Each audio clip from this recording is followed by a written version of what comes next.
course, that character has been name-checked, but that's only by Howard because he's racist towards Raj.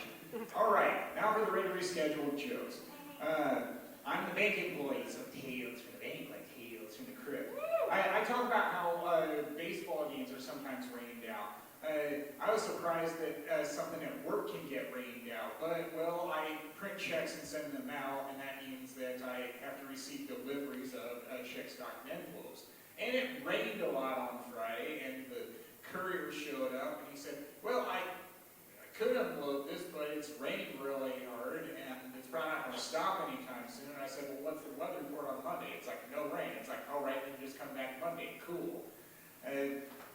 Yeah, I didn't want to get rained on, and I had to think of, did I want wet boxes and wet envelopes? No. I'm sure my boss preferred we didn't have wet envelopes either, because I know that there are enough customer service requests I get anyway on check copies and such. So, yeah, less work for me is always a good thing. So, there's that. If Sierra's still here, I know that... I am here. Cool. During your set, I was thinking of how I tried to convince myself when I was young that I had a speech problem. Because I was around family members that had speech problems. But then I just realized, no, my problem was lack of confidence. And I got a lot better once I was around like-minded people that encouraged me. And I didn't have that. My worst subject in high school was speech. No surprise there when I didn't have anybody supporting me. Yeah, score 1 for finding confidence no matter how long it takes in life. Woo! There we go. And then, how much I like Godfather's pizza. I'm an Iowa native. I had a lot growing up in Iowa. Well, I had an urge to find some this weekend, and I know it's hard to find around here unless you go to gas stations. I went to 2 holiday gas stations. First one didn't have it, the second one did. Well, after the first one didn't have it, I still wanted some, so it's like, I need to try again, and I found it. Woo! Another case of how much I like Godfather's pizza. I remember one time when Dad had visitation with me, when I was in high school or college. We were at a Golden Corral Steakhouse, and we were waiting in line, and we didn't want to wait in line, and the hostess said it's worth the wait, so we ended up driving to Godfather's Pizza. And I later told that story to somebody, and they said, well, you were wrong to do that. I think they're trying to provoke an argument. It's like, wrong? All right, when you're standing and when you're waiting in line, what are you doing? Standing. All right, we didn't have to stand. If we're in a truck driving somewhere else, we get to sit. And there was no line at Godfather's Pizza, so that meant we could go right to a booth and sit. Sometimes it's nice to be able to sit.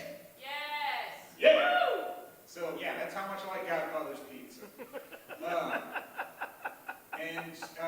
I'm still doing the Red Box thing, and I found another whodunit, Agatha Christie novel turned into a movie, Death on the Nile. I like this one because it took place on a cruise ship. I took a riverboat cruise this summer, and I guess I like being challenged even when watching movies, so yeah, if I like thrillers, it makes sense that I like whodunits too. And I went on Wikipedia and find out they're going to turn another Agatha Christie novel into a movie, or they already have. It's like, good. There's another one I will watch at some point. And I call myself stodgy academic, so that means I like biopics and documentaries, and that explains why I went to History Theater this weekend for the first time in over 4 years and saw the play about Minnesota Governor Harold Stassen called Boy Wonder. When I was at the intermission, I spoke with somebody there and spoke about some of the plays I had seen there before, and one of them was the one about Charles Lindbergh, or actually it was the Lindbergh baby. And the lady there said she almost quit her membership because of that play. It's like, what? She said they made a mockery of the funeral scene. It's like, well, I don't remember that part of the play, but to each their own on what is offensive to them. I mean, mockery of a funeral. I'm still trying to think of where that would be acceptable. All I'm thinking of is there's a song called I'm the Type of Guy That Laughs at a Funeral. Can't understand what I mean, then you soon will. Yeah, I think that's Bare Naked Ladies. So, yeah, I think that'll do it with me. Thank you all for being great.